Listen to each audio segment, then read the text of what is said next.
Welcome into the Inside Bassmaster Podcast. Man, what a crazy week it has been. Welcome in. I'm Ronnie Moore, your host today. Kyle, Jessie, my co-host as always. And Kyle, we just finished up the Bassmaster Elite Series event at Lay Lake. What an incredible event there. Honestly, we know what to expect at the Sabine River, and then all of the other places on the list were dubbed as big fish places, great times of the year possibly, and big weights. And the one on the schedule that a lot of people had concerns about was Lay Lake. They thought it could be really tough. They thought it could be maybe boring. They weren't quite sure what it was going to be. Turned into one of the closest events we'll ever have in Bassmaster competition. And you had a couple crazy storylines going on. So if you're just joining us on the podcast today, we're going to be previewing the Bassmaster Open this week at Wheeler. We're going to get into the winning ways of the last few elites in the next episode of the podcast, most likely. But Kyle, give me your take from Lay Lake, because it's been your home lake the last 2 years, and man, it showed out. It was a fun event to cover on live.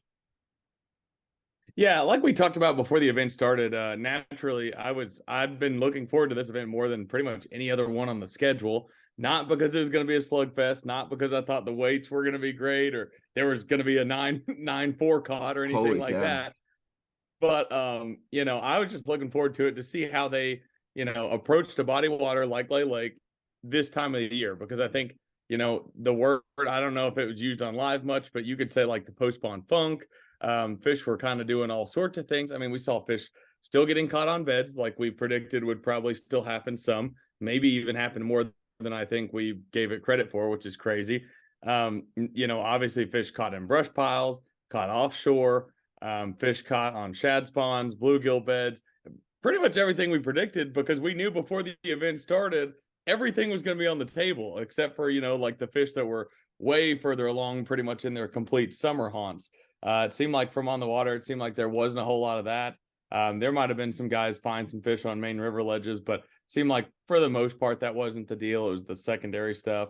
And then obviously you had your guys that just grinded out shallow, obviously kind of stuck with the same game plan throughout the week. So it was really interesting. I got to see some of the interesting storylines, some of the guys that fished up the river, some of the guys that fished all the way down at the lower end, and everything in between. So I'm anxious to look at the or watch the live shows back and watch them and see what some guys were doing that I didn't get to see. But from my perspective, it was super entertaining and guys doing a lot of different things.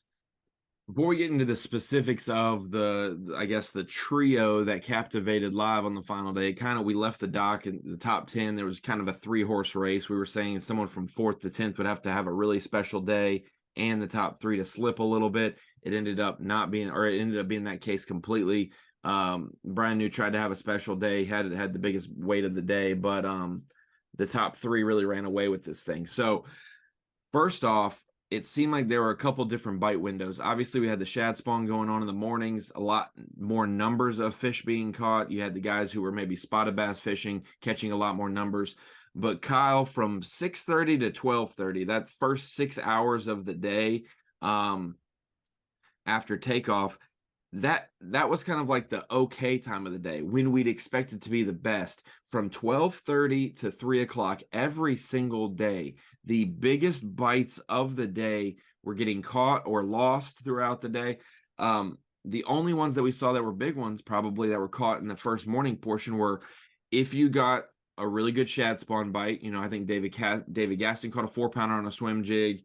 Brandon Polinick caught a 514 like sight fishing. So unless you ran to one on the bed early in the morning or got fortunate and found a good shad spawn, because it was kind of hit or miss places. Bernie Schultz had a good stretch of shad.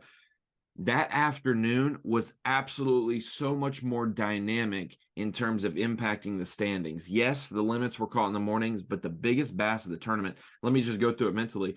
I think Scott Canterbury caught a 4.5-pounder in the final 30 minutes of day 3 to almost make the final day. He got 11th place. Matt Herring caught a 5-pounder the final hour of day 3 to make the top 10 and be 4th place.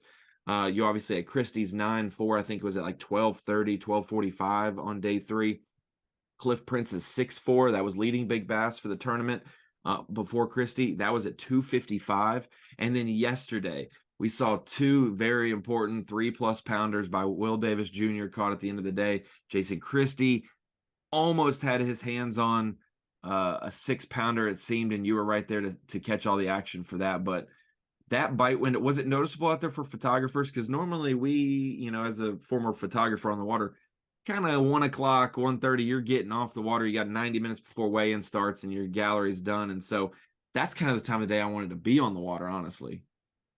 Yeah, no, you're exactly right. I mean, it seemed like you hit the nail on the head. That's about the time that things start wrapping up. You start trying to think about getting your gallery in before weigh-in starts, that kind of thing. But especially yesterday, like you said, I got to see Christy lose that big one, and it was like you just knew, especially with what some guys were doing. I mean, I'm sure there's some guys that did not catch their biggest fish in the afternoon, but Christy throwing a frog over those pads, doing that kind of thing. Naturally, that's a lot of times better with sun later in the day, the hottest part of the day. It gives them shade, cover, like a reason to be there, more or less. And you saw that with some of the other guys, what they were doing, like Matt Herron flipping boat docks. It gives a reason for those fish to be up shallow. So, like you said, first thing in the morning, you were more sure that you were going to get more, your angler was going to get more bites, or, whoever you were covering. But later in the day is when those bigger bites would happen. So, like you said, you had to stay out there till the bitter end and then rush back in whenever you could, because you didn't want to get off the water too early. That's for sure. So let's get into our trio. Will Davis Jr., Jason Christie, Brandon Polinick. They went out in that reverse order. Polinick was leading, Christie right behind him, and then you have the local favorite, Will Davis, in third place. Man, I'm just going to go ahead and say it. Will Davis wins by 2 ounces, the closest Elite Series victory since 2011 at Toledo Bend when Dean Rojas beat Gerald Swindle by 1 ounce. Nothing's been 2 ounces or closer since then. There was some prior to that. I think Jason Williamson won very close. I think John Cruz won the Delta real close. But 2 ounces. And the one big thing, you not only have to catch the winning fish, but you have to keep them alive. And Brandon Polinick had 1 fish on day 1, 1 fish on day 4 that, he got a 4-ounce penalty each day, 8 ounces of lost weight. He loses by 2 ounces. I know that's a storyline that we don't necessarily desire to talk about, but a heartbreaking, like Polinick he caught the number of fish and the size fish he needed to win the tournament, but then some logistics happened, and that's part of fishing. That's the whole kudos to Will Davis and his 20. They, he whether it was just where they caught him, that shallow backwater, if the water was just so much hotter than up at the dam, whatever the case may be. Will did his job. Brandon did his job. It just did not work out where both of them could win the event. And man, Will Davis to win at home. I talked about it in our post-day wrap-up real quick. I said, every single kid, you were hitting in the batting cages and you're sitting there and you're thinking about Tim Lincecum coming up to throw a fastball, and you would just want to just belt one out on him or something. And I would be in the backyard I want to emulate or simulate shooting one over Kobe or LeBron to win the game, whatever. Every single local pro or local angler has ever thought about, I want to be in contention on the final day of a big time tournament on my lake against the best in the world. And Will Davis got that shot. Yeah, absolutely. No, it was a special win, and the way things work out or the way that they're supposed to work out. I mean, I know it sounds crazy, but like the way all that transpired, I mean, there's really no other way to explain that. That was just the way it was supposed to happen. And it goes back to the cliche that's used so often that, when it's your time, it's your time. Like something like that doesn't happen very often. And when it happens and, gives you an advantage, that's just part of it. And I guess I'll give it a little bit of insight. You may have already heard this, but it wasn't even necessarily that the fish just overheated. I think there was a problem with yes, the coal beam getting caught, which is even more of a just like, did that happen? Just a crazy circumstance that led to the fish obviously not making it, which, like I said, just goes back to the fact that you look back on it, you're like, the tournament was decided on something so random, so like something that almost never happens. That's one of the first times I've ever really heard of that happening, the cold tag getting caught in anything. So yeah, certainly a wild deal, but seeing Will Davis win it there in front of all of his fans, I mean, we had a big crowd, but I'm pretty sure 90% of them were Will Davis fans, family, or friends. So it was a special weigh-in to see, but at the same point, I've talked about it with a handful of guys there at the weigh-in. It just hurt having to watch Polinick lose like that, because how heartbreaking that is for him. So it goes both ways, but it was a special weigh-in, and obviously kudos to Will Davis Jr. I'll say it was a clutch move by our director in the truck, Anthony. We were shooting the winter recap. We right when Bassmaster Live ends on the final day, we shoot a winter recap video. Sometimes we do one because we know who's going to win. Sometimes it's 2 or 3 because you have those close events. And we did, like at Murray, I think we did 3. But there was like 5 guys in contention. So yesterday we were doing Brandon Pollock's. No doubt he's the leader. We haven't seen enough from the other guys to justify doing one. And while we were doing it at 2:05, Brandon Pollock's, Will Davis catches. He had just caught a 3.5 pounder, 4 pounder roughly that hooked him in the hand. That bait got stuck in his hand. So we knew that one. He was 1 bite away. In the middle of us shooting that recap, Will Davis catches that last one in that really shallow little creek. I mean, a man after my own heart, where I would be fishing the whole tournament, but he chose it for the final day, the final afternoon. He catches that one, and Anthony's like, "Hey guys, hold on a second. Let me show you this." And he feeds us the catch, and we're watching it in studio. And he says, "Do you want to do a wrap up of Will Davis?" I said, "We're here. We might as well." And boy, did he win that. It made me think back to some of the most iconic home victories. You got Cobb at Hartwell with the fan reaction there. You have Wes Logan at Neely. You got Lee Livesey at Fork. You got, there's one, I wrote a list. Hold on, let me see on my phone if I still have that list real quick. You've got, some of the iconic classic ones in your home state, things like that. And there's another one that was really powerful the last few years. But anyways, Defoe at Tennessee River definitely was one. That one that you mentioned. That was a special one. For sure. And, Ashley at Hartwell, things like that. But there are some iconic ones. Oh, Fighter at Mille Lacs. That's the one I was thinking about. Fighter at Mille Lacs. Yeah. Every single time we have a home win, you realize you get a little slice of pie of the locals. And boy, if there weren't cut off sleeves and standing out in the pouring rain, fist pumping yesterday, like that was awesome. You see the Mullet Militia. Car horn. Oh my gosh. Yeah. Car horns. It was such a fun week at Lay Lake. Man, I had so much fun. It wasn't necessarily the most fish catchingest event, but every fish that was caught was important, whether it was a 1 pounder or a 7 pounder. Before I let you go and we segue into the open, tell me about Jason. You got to cover one of your idols and favorite fishermen of all time. He did absolutely nothing wrong on that 6 pounder that he lost on the final day. I got to send you the clip of it from the live, and you got to say that, you took photos of it on the water. Talk to me about that, the moments before that, the moments after that, because that fish would have given him the win as well.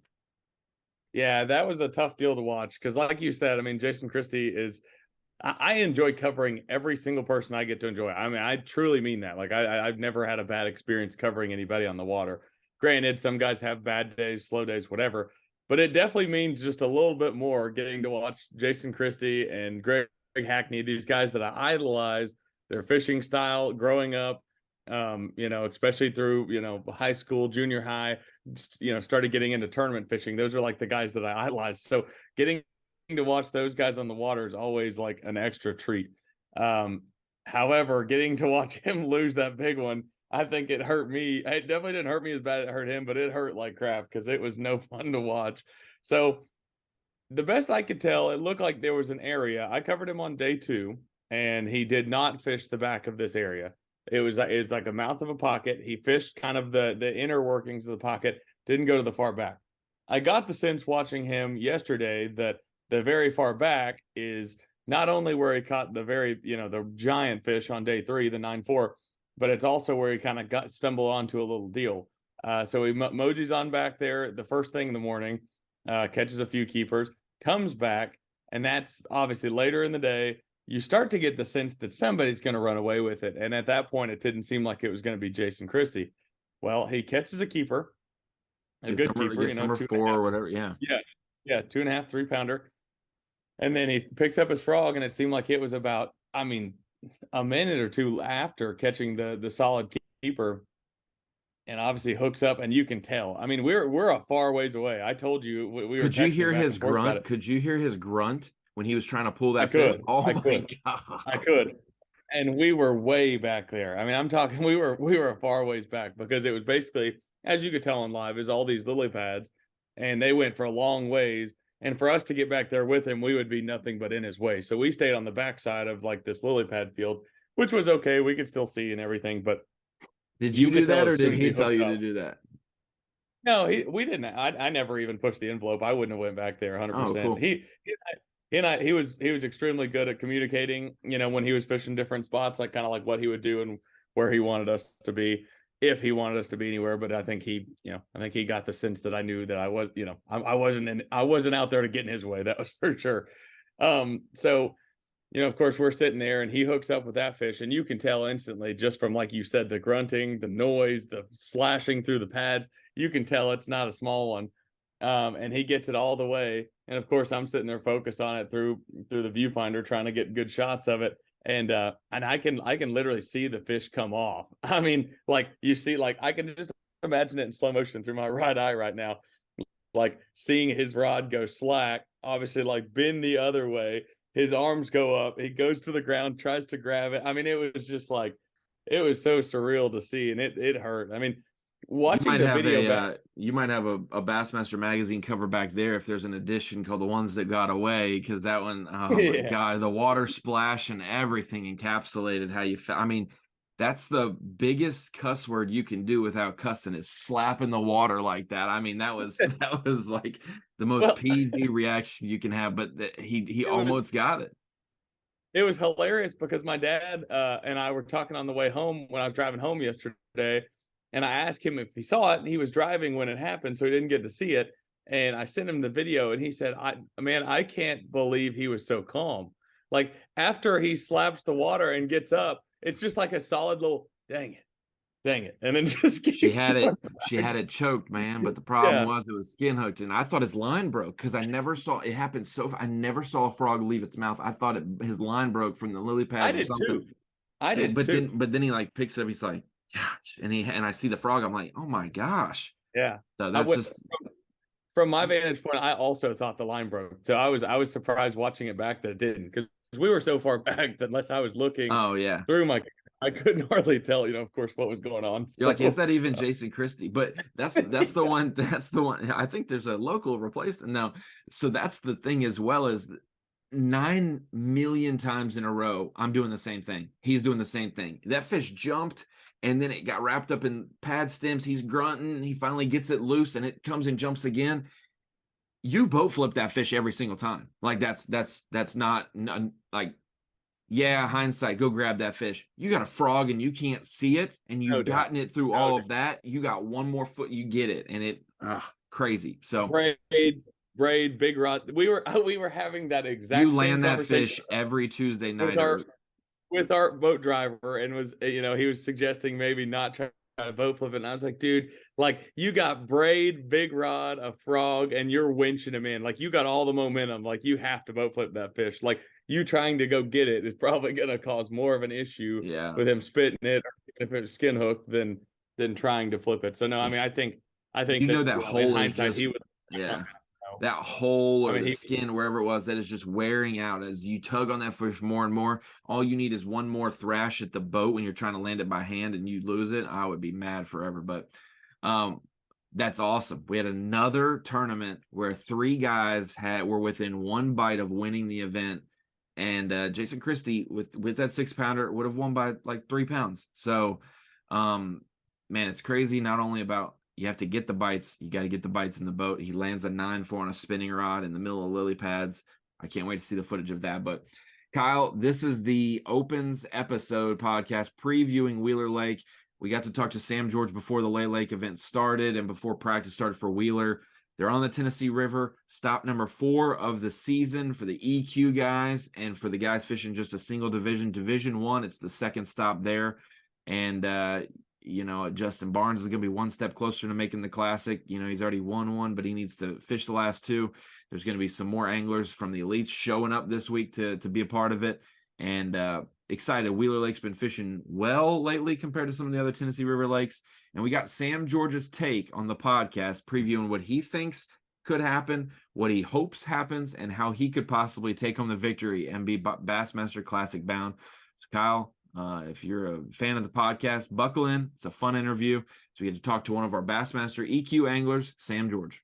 As we mentioned, Kyle, our guest today to preview the fourth stop of the Bassmaster Open season. Sam George, going to Wheeler Lake, not far from where he lives. And honestly, when I think about Wheeler Lake, I think about the Elite Series event we had there, I believe in 2016, and I think about Sam George. Those are the two people or the two things that I think of. So, Kyle, I'm glad to have Sam join us today to preview Lake Wheeler.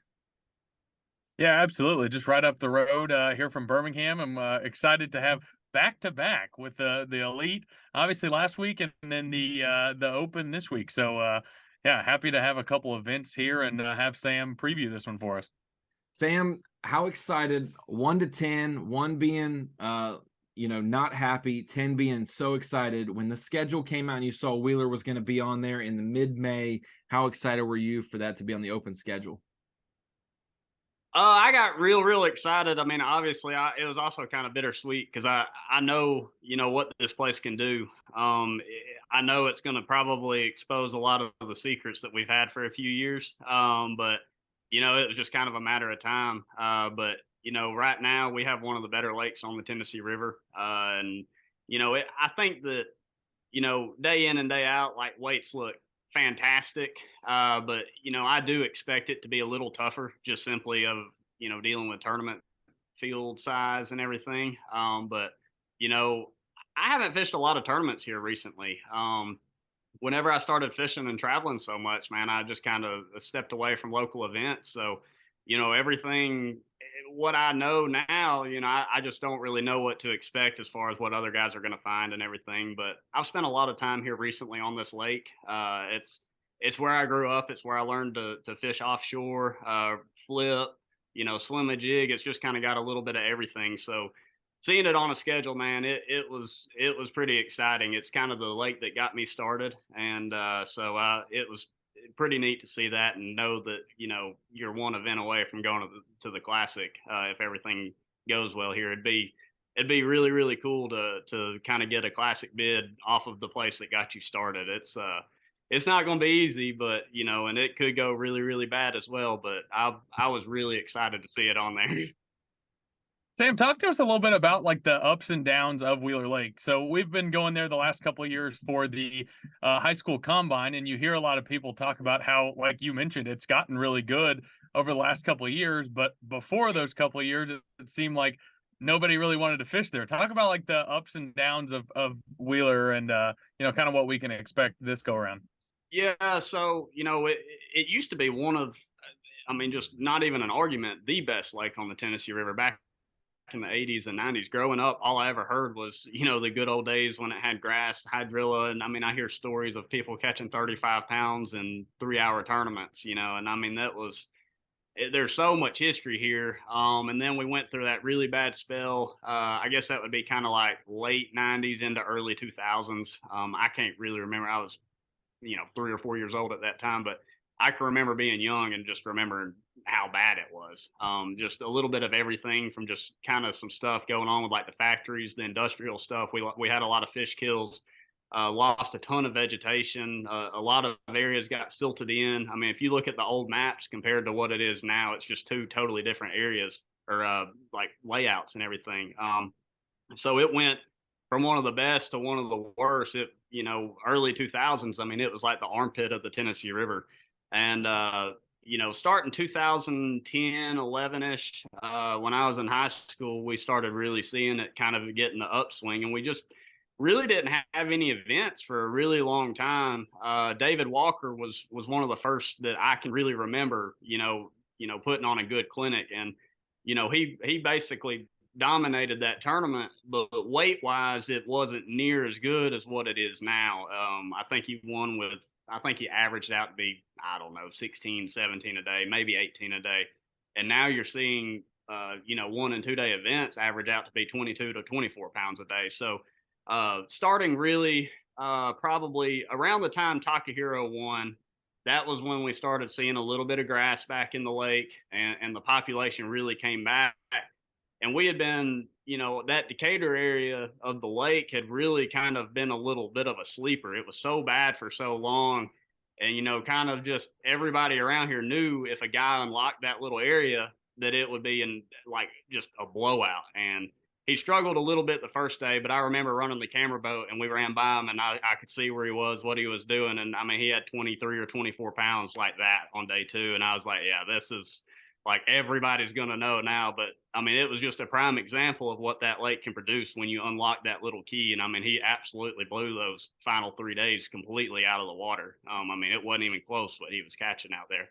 And so that was kind of, it was really good to see, you know, what that lake had come back to after being in such a downswing for so long. And, you know, just seeing all the efforts of all the conservation that everybody had put back into it to see, you know, how well that had impacted the fishery as a whole. And Sam, I remember Wheeler Lake, probably one of the first times it was on my radar was that 2008 Elite Series event when we got the KVD Who from Jeremy Starks. And I was like, who is this guy? Oh, yeah. Saying KVD Who on Wheeler Lake. And then he came through and won that event and followed up his trash talk. So I thought that was when I first got that. But I was there in the chase boat photographer for Dave Lefebvre. And he was just being ever so consistent, flipping bushes. And I saw Takahiro start putting bag on bag on bag with the top water and the swim bait, and I was very, very worried. It is crazy how cyclical lakes can be. You know, we see the Texas lakes sometimes. We see Lake Okeechobee. We see some of these places go in a downturn and then come back. The same thing for the Tennessee River, and you talked about that, how Wheeler was down for so long when lakes like Kentucky Lake and Gunnersville were up. And then you have lakes like Pickwick recently that were up, and now Pickwick seems to be on a little bit of a down or a lot of bit of a down based on 2-day weights. And Wheeler is right there. I mean, I remember last year in a semi-pro event, the leader after a few days was locking from Gunnersville to Wheeler. That's just, you don't ever leave Gunnersville if you're wanting to win a tournament. But Wheeler was putting out fish. So how much of the smallmouth aspect will factor for a post-spawn May event, or is that just, you know, predominantly earlier in the year? I think that you're going to have both, just simply for the fact that I mean, we have so many big smallmouth in this lake right now.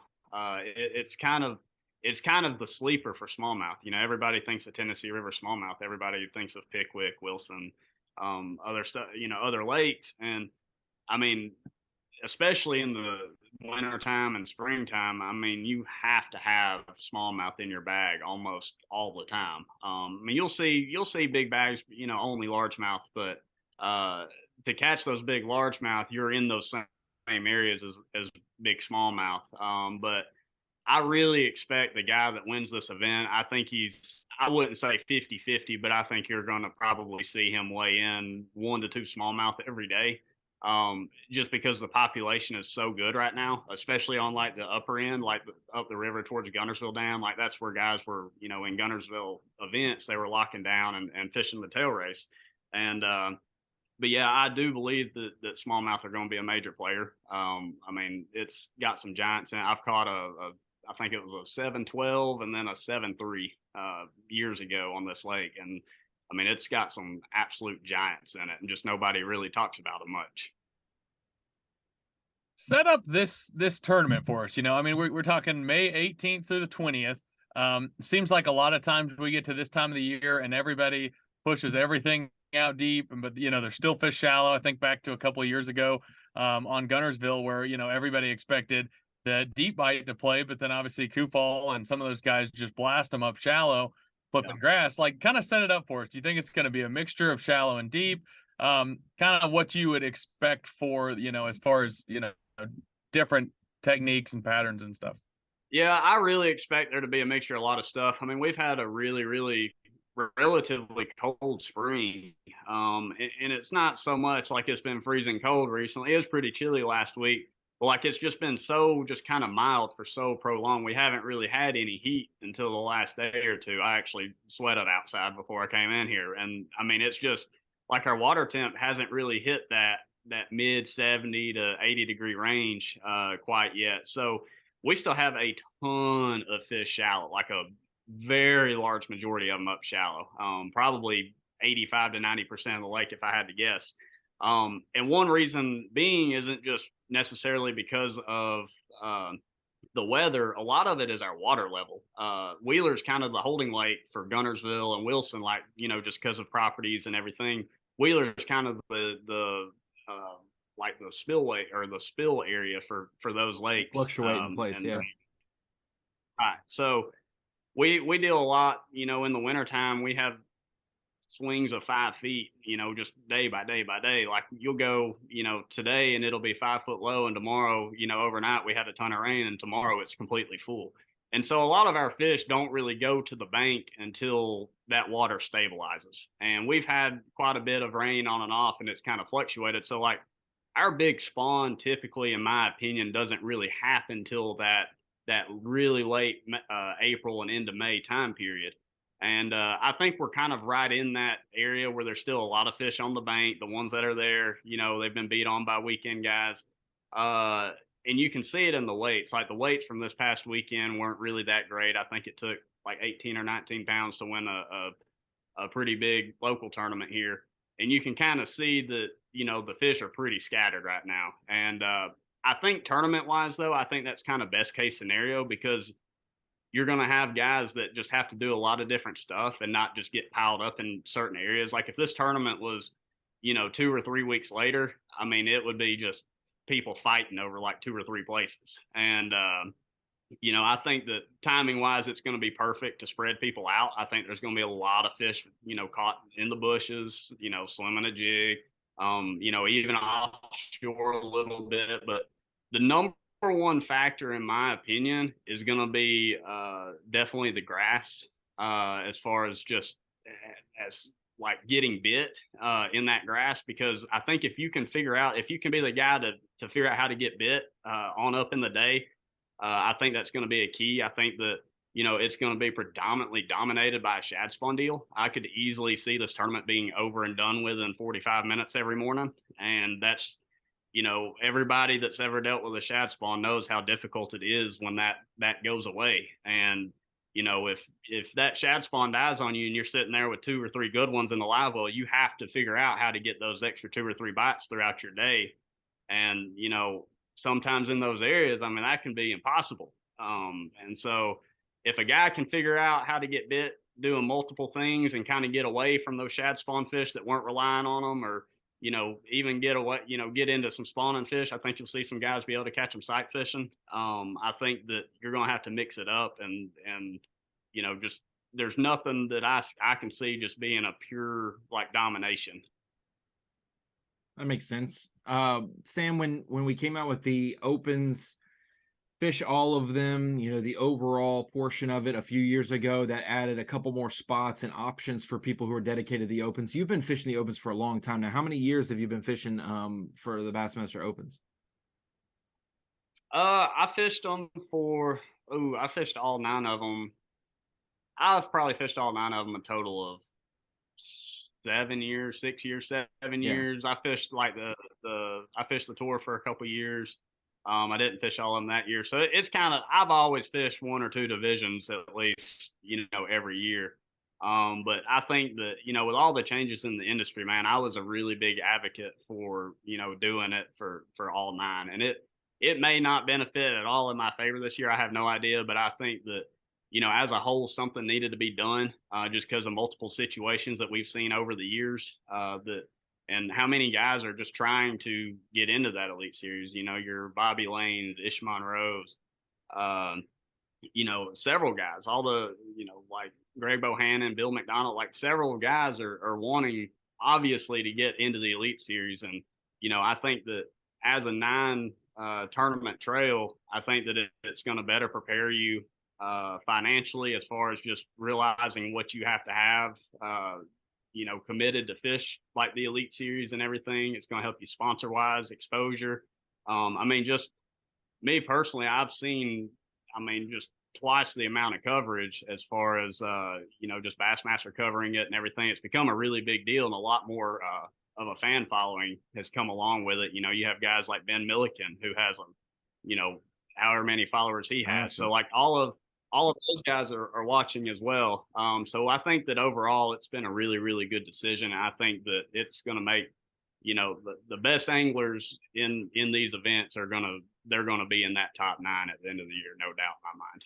Well, and one thing that goes along with fishing all 9 that I was going to ask you about was the whole off limits portion of it. You being a guy who fished Wheeler, knows Wheeler, You liked the management situation, knowing that someone can't go from Bugs Island a week and a half ago and come just, if they're dedicated all 9, they're just going to fish straight, Wheeler for 10 days before practice officially starts, knowing that the lake gets a little bit of a rest before everyone shows up that weekend for 5 days of practice or 4.5, whatever it is.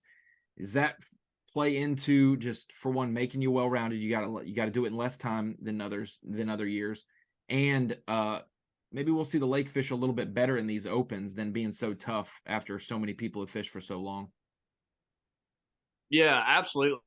I think that we've seen that already as far as just, lake showing out. I mean, Toledo Bend showed out, Eufaula showed out. I mean, if that Eufaula tournament, I mean, if you had guys there for 10 days before, I mean, everybody would have throttled them for 2 weeks, and there wouldn't have been couple people on left some offshore spots there sharing it. Yeah. Right. And so, and I think that it's a really good move. I mean, I'd like to even see it go to only 3 days of practice with like a true off limits eventually, with no info, no nothing. And that's a really hard thing to police, because, like as far as, co-anglers go, and, it rises a lot of gray areas, but, I would like to see eventually just a true 100% off limits for that 30 days. And, it may come, it may not. But yeah, I definitely think we're in the right direction as far as all that goes. Well, Sam, another part of that, Ronnie and I were talking before you hopped on here, obviously you're sitting 28th right now in points. Talk about the relief it gives you a little bit because, in years past, say you're just trying to qualify through a division, you'd see maybe your worst finish and be like, well, there's no way I'm qualifying this year. Like it's already over. But you're sitting in a great spot with obviously events that, favor your style and your preference leading forward. Like how much does that, give you a little bit of peace of mind at this point of the year, knowing that like I'm still right in this thing? Right. And that's kind of what we've talked about. I travel with a friend of mine, Kyle Austin, that fishes as well. And and that was one thing we've talked about is, like for example, at Bugs Island, I was in like 160th after day one. I just had one of those days where I could not get bit. We had awful weather. I had to be back at like 2:30, like just was fishing fast. And I get back, I'm in like 160th and just, in on 3 events, I don't care what you do, that's not recoverable. But day 2, and we talked about this is, trying to turn those 160s or 140th days, because I mean they're gonna happen, but trying to turn those into 60th, 80th, like. And day 2 that comes around and I end up salvaging it and catch like almost 13 the second day, and I'm finished I think 88th or 89th, and that was enough to where like I left there like kind of feeling like I saved that season a little bit. And it's not ideal, but it's recoverable. Now on 3 spots, like you're getting tight, just because I mean at the end of the day, these guys, I mean, we have a lot of different trails out there, and I'm telling you from experience, like these guys in these opens, they are some of the absolute best in the world. Yeah. And just the fact that we have 225 guys is an obstacle itself. Because if you do slip and fall, you fall hard. And it's not like normal. So, like last year, I think when we have 65, 75 guys fishing all 9, if you drop 20 spots in the tournament, you might have 2 EQ anglers in between you. Here, there's 175 out of the 225. You're almost all of those you drop are those. And I know Sam George loves that he gained 80 points back on day 2, because that would have put you in 59th in Opens EQ, losing 80 points or so. I think losing 80 points, you'd have 350 points. Instead you have 430 points, and you'd be, instead of 28th, you'd be 58th, and that is a backbreaker going a third of the season through, even though they're not out of it. Yeah, absolutely. Right. Like that's kind of the thing is you can't afford a lot of bad ones, but you can recover a mediocre one. Like you start getting down in, 150s, 180s. I mean, those are hard to recover, period, end of the story. But like you can recover, used to, I mean, really and truly, I felt like I was out of it in a division if I finished below like 35th or 40th. I mean, they were on those 3 spots in each division. I mean, you had to absolutely blast them. I think last year or 2 years ago, I believe it took almost it was between like a 14th and an 18th in almost every division. And I'm telling you, that is blasting them in these. I mean, just on the numbers. I mean, that's 200. You're fishing against 225 guys all the time. I mean, it is impressive when guys like those top 3 guys. I mean, every year I'm just like, God, y'all caught the crap out of them. But and I really don't think that 9. I mean, and that's the thing. 9 isn't going to be much easier at all. If anything, it's going to be just as hard because we have so many big names and guys that have got into all the EQs now. I mean, you're still going to have to catch them like you've always had to, but I think that it just leaves you a little more room to slip up with like an 80th or a 90th, and you can, have 2 top 10s and you cancel that right back out, and now we're back into like, 25th, 28th place average. So it gives you a little bit of recovery room. I wouldn't say breathing room, just recovery room. Well, I think that, and Kyle, this, we've talked about this, that when you talk about blasting them, think about this, not even the EQ anglers, but just other anglers that are going to fill those 50 spots in the each open. Brandon Lester's fishing the Division 1, which is the old Southern Opens.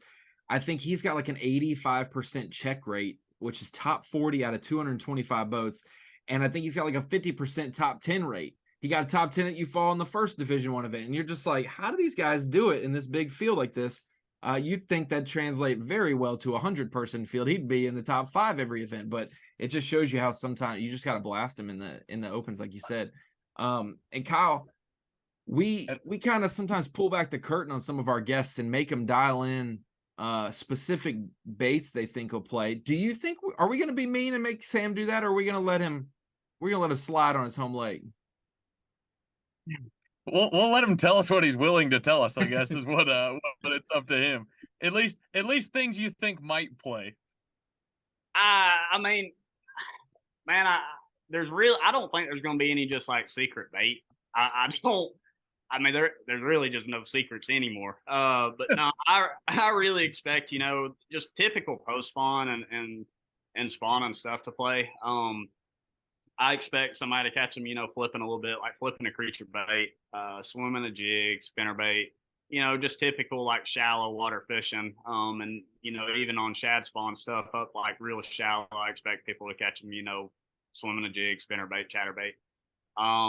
As far as like the offshore stuff goes, I think the predominant offshore stuff is going to be like, just like a vibrating jig, maybe like a swim bait, obviously like a top water, if the shad are spawning out there really good in the grass and everything, you can catch them on a spook, stuff like that. But for the most part, I really expect just kind of that.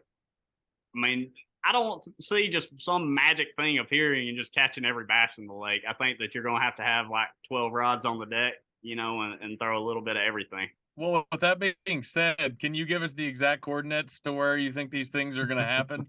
Yeah. I'm going to say that tournament's probably going to be one. I bet you the most fish in the lake will be in Eagles Harbor. Yeah. There'll be a lot of bass in Ingalls Harbor after day 1. But no, I expect guys to be able to do like really well and not even burn like 2 or 3 gallons of gas the whole week. And we've seen guys go dam to dam. We've seen guys go I think it's the Elk River. You could go to the flats. There's so many different places. How much of Sam George's time will he invest idling for a possible offshore school? Because we know it might be early, but you also know on the Tennessee River, if you find an early school out deep, you could blast them with the most obvious loud crankbaits. You don't have to get subtle with it. Like it could be magical, those first few schools. Or do you think it's still just too early for an actual grouping of fish out there that you could use for a couple days? Somebody's going to catch them out there. I'll mess with it some. Man, I just know just year in and year out, man, like I've just kind of always caught bigger ones like this time of year up in the dirt. And, I think that, I mean, as far as me, I'm going to really, really try to find something for that first hour of the day. And, after that, I think it's just going to turn into a lot of junk fishing. I'd like to find some out there, but I just think that a lot of them are so far kind of behind. I wouldn't say behind, but our spawn just kind of happens so late on this lake that when you start seeing things pop off on other lakes, we're usually just a little bit behind. And I think like Gunnersville right now, the shad spawn's just kind of starting to happen a little bit. And, we kind of get in this phase, and we saw it a little bit at Toledo Bend, kind of towards the end of that practice where you start getting a lot of that shad spawn stuff, and a lot of the bass are still up there spawning too, and just there's not a lot happening on them. Like you'll see shad spawning a little bit, but just nothing really eating them. And I kind of expect that to kind of be a similar situation. But I definitely think that, as far as me, if I can find something in the first hour every morning and then just kind of put my head down and fish for those extra 2 or 3 bites the rest of the day, I'll feel really good. As far as if you can just unlock that little key to get bit in that, 9 o'clock on time period throughout the day. Sam, let's talk about weights. What do you think it's going to take to win the event potentially? And then, to make the final day, what would be your prediction? These parts always make me nervous. Because we're keeping receipts. So if you're wrong, we're going to post it all over the place. Yeah. Man, if the fish were really, really grouped up somewhere, I would really expect to see like 20 to 22 a day to win. But man, I really just judging off of like just recent weights, with events around here and stuff, you can obviously tell that the fish have scattered and gone to the bank. So I really expect, in a normal situation, I could expect like 18-ish a day would get you really close to winning. I think you'd have a really good shot with 18 a day. Like I feel like if you gave me 18 a day, I can make it to day 3 with a really good shot. Now we're also on the Tennessee River on a place with big ones. And like Ronnie was saying, you have a guy that finds one of those little places that they've just got to, you can see something happen like what Takahiro did, where if he had figured that out on day 1, I mean, he'd have cracked 100 pounds and, just blown it out of the water. And that can happen. And I mean, odds are that most likely will happen. But as far as, that kind of second, third, fourth place-ish, I think that like kind of that 18 a day is going to have you really close with a shot. Unless a guy just gets like on one of those magic places. But I think that check range, I think that, I think kind of that pushing almost 13 a day would have you really close. And this is going off of just the last week or 2 of weights that I've seen around here. And I may be totally proven wrong. And, I kind of hope I am. I hope this place really shows out and they go to munching. And if it does turn on, we may see it take 15 to 16 a day to get a check. But just from what I've seen weight wise in the last week or 2, just little derbies around here, I really don't expect, but I'd say 18 to 19 a day to win. And most likely I'd say that kind of 13-ish range to get paid every day. And I may be wrong. I may look like an idiot after that, but I haven't fished a lot of tournaments here recently. I don't really know what to expect. Well, it seems like when the Bassmaster Elite Series comes to town, whatever town we go to, they get the rain that they need. Well, whenever the Bassmaster Opens comes to town, the weights always seem to be a little better than we think. I mean, Bugs Island 16 a day to win was awesome. And then especially on the final day, some guys made a quick charge to try to challenge Pal Kemp for the win. Last thing before we let you go, Sam, you've been growing up through the Opens. I mean, I think 2016 you almost made the Elite Series, single digit points, tiebreakers. It was just everybody was so close right there. And so I've kind of seen you grow up through the Opens, and we've kind of grown up together, honestly. Yeah. You went through something crazy at the end of last year, I think, that caused you to miss a few Opens, and it was a crazy situation. Are you all better from the from getting rear-ended with the truck and boat coming back from, I think, a Northern Open last year?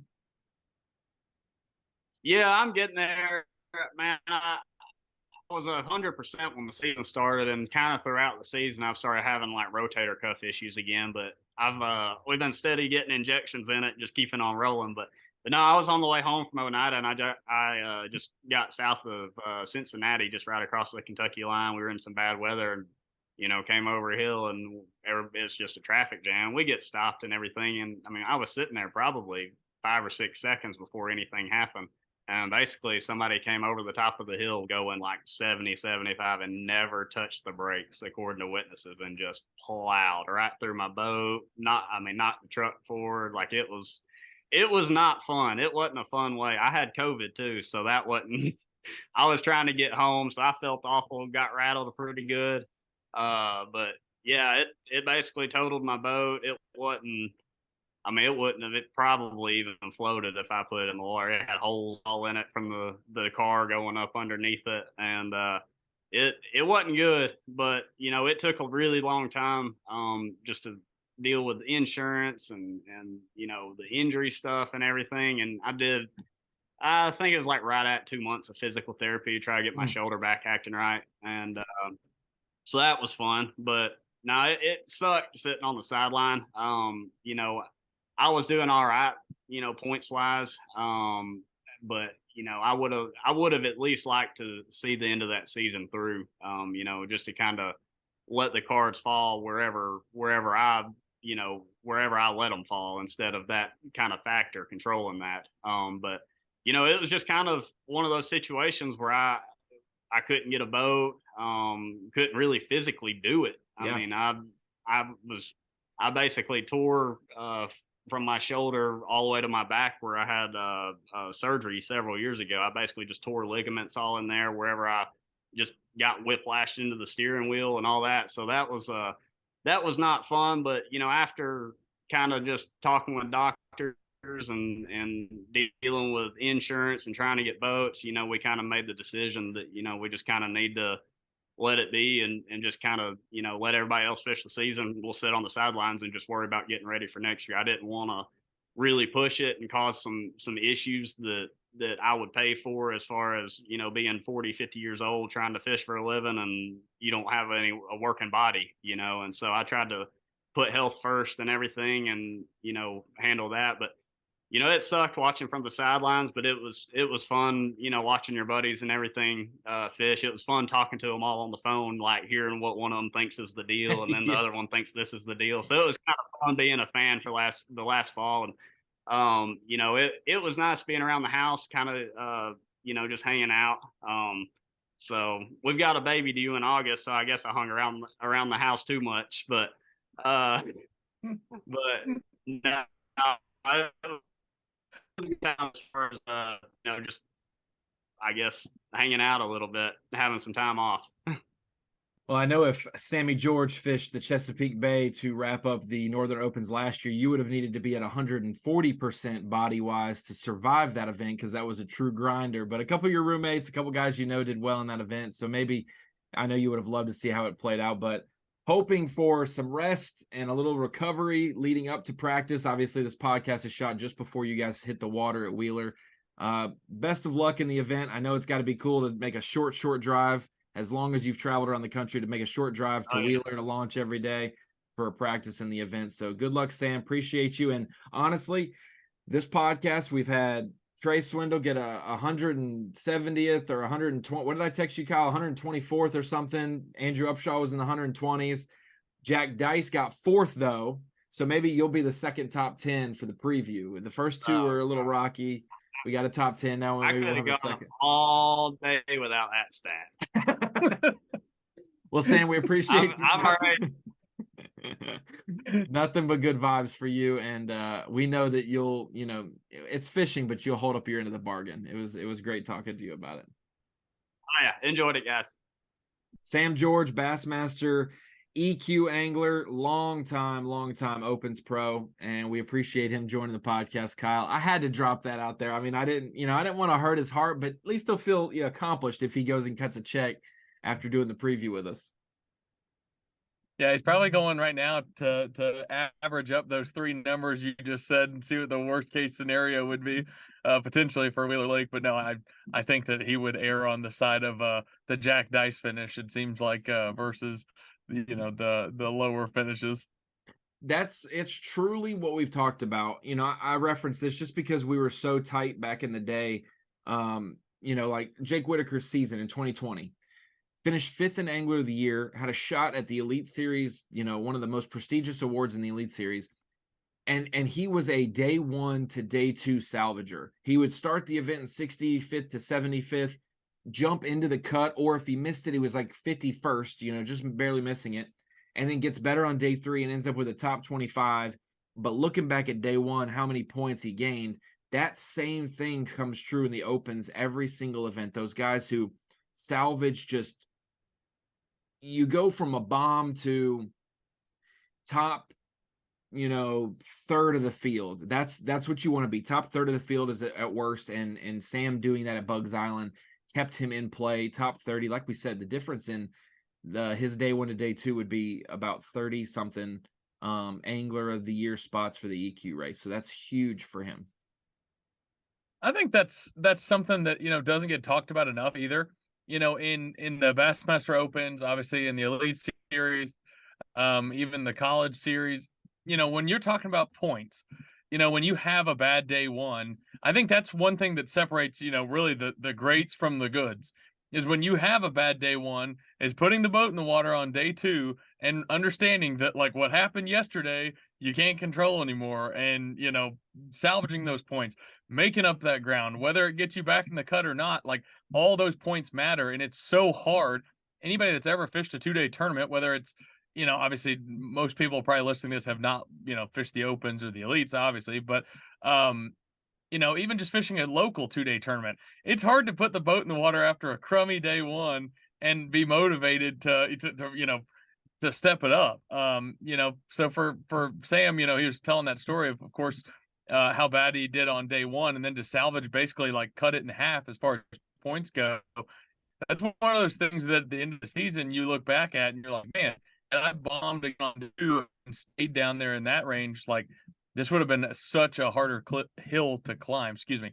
So I mean, it's one of those things, like I said, I don't think gets talked about enough. But those guys that have the capability of doing that, obviously you see a ton of the guys on the Elite Series, understand that and know how to salvage a bad day 1.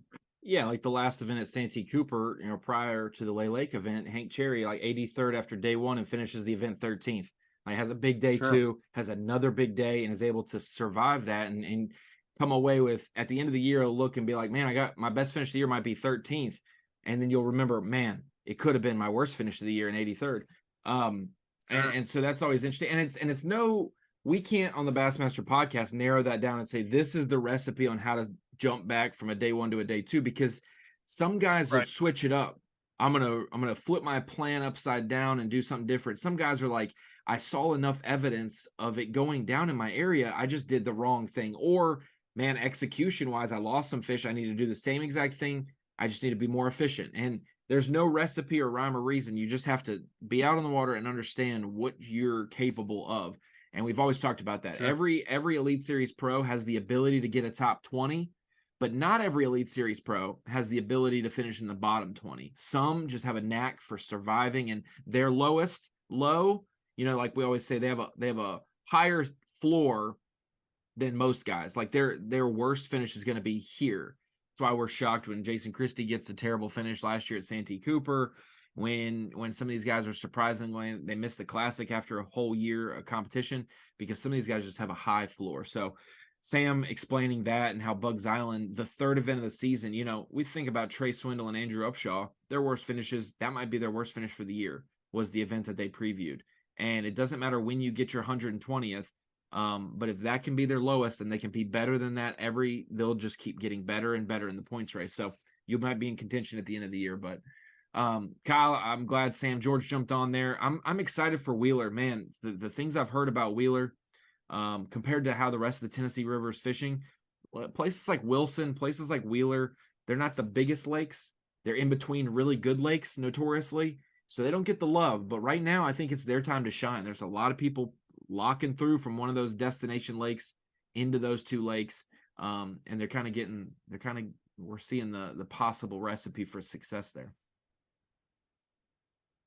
Yeah, no question. Seems like we were talking about with Sam, obviously, for the longest time, like basically like before I moved here, and then basically right after I moved here, people, most guys I talked to, didn't really fish Wheeler. But like I mentioned to him, obviously the last 2 times we've been up there for the high school combine, it's been nothing but like guys like Justin Atkins was there one year and told me how good it had gotten. Same thing with a handful of the locals up there. So for me personally, I've never made a cast there, so I'm super anxious to see what it can be, and especially after talking to Sam and seeing or hearing some of the things that potentially will be at play. It's bound to be an exciting event for sure, with a lot of diversity as far as techniques and patterns and things of that nature.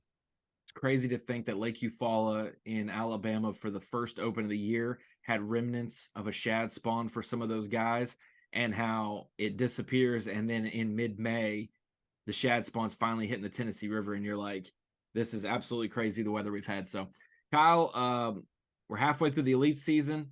We are getting to the halfway point of the open season. It's a great time to be on the Bassmaster calendar. And actually, it's a great time for us because the schedule starts to lighten up just a little bit. And then we'll hit June and we'll start back, we'll hit the midway point of the open season and so on and so forth. So I know live coverage is coming at some point soon, hopefully, whether it's the midway point of the year or the final couple events. We're still getting some of those ironed out with time slots for FS1. So until the next podcast, this was your preview for Wheeler Lake Bassmaster Open. Later this week, we will be kicking off that event for the second stop of Division 1. We need to remind Justin Barnes to make sure he shows up so he can make the Classic.